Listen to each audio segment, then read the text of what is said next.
Say you like someone. You're thinking about telling that person how you feel, but every time you get close, you pull back. Here, you avoid opening up or making the first move because you are terrified that the person might not feel the same, or you suspect that person might leave after you get attached. Today, we shall understand fear from psychological angle.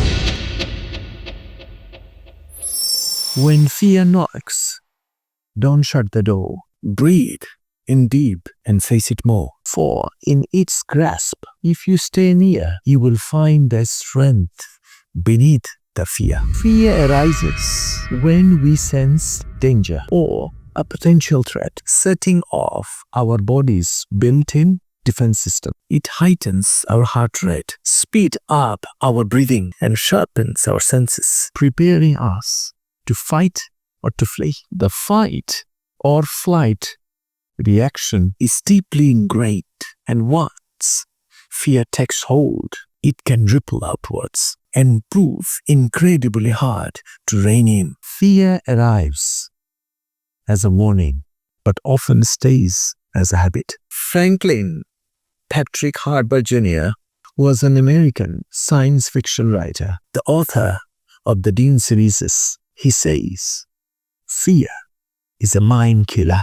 In previous video, Unlocking Fear Part 2, we explained fear, looking at it from physiological and emotional angles. Today, we shall understand fear from psychological angle. Fear is highly contagious and notoriously difficult to control once it's unleashed. Understanding fear from psychological aspects. Fear often comes from perceived threats, not just physical ones. These could include fear of being hurt emotionally, rejection or abandonment, fear of losing control, fear of not being enough or not meeting expectations. Here are some real-life examples how those deeper emotional fears can show up in everyday situations. First, fear of being hurt emotionally. Say you like someone. You're thinking about telling that person how you feel, but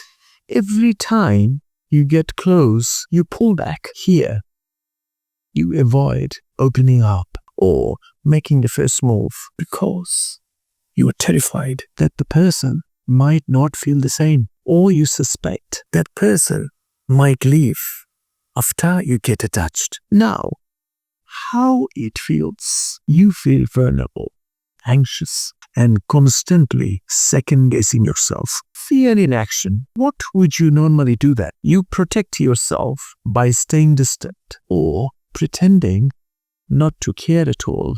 Let's talk about fear of losing control. For instance, your team at work going through big changes. Instead of trusting the process or delegating, you start to micromanage everything and you take on yourself too much. Here, the uncertainty makes you feel anxious. For you, controlling every detail feels like the only way to stay safe. How it feels that you are overwhelmed, tense, and angry when things don't go your way. Fear in action. Now, what you do? You hold on tight when things feel unpredictable, even if it is exhausting. Fear often guards the door to everything we truly want. U.S. President Franklin D. Roosevelt, he says, the only thing we have to fear is fear itself. Talking about perceived threats. Fear of not being enough, not meeting the expectations. For example, you are offered a new opportunity to lead a new project, but you immediately doubt yourself. What if I mess it up? They probably picked me by mistake. Here, instead of accepting it, you hesitate or decline because you are afraid of failing or being exposed as not good enough. Here, how it feels. You feel insecure, full of self-doubt, like you are always trying to prove your worth. Fear in action. What you do that? You downplay your strengths. You avoid challenges and overwork yourself to compensate. These fears are often quiet but very powerful, and they shape decisions, relationships, and how we see ourselves. In the end, fear is neither villain nor vanquished.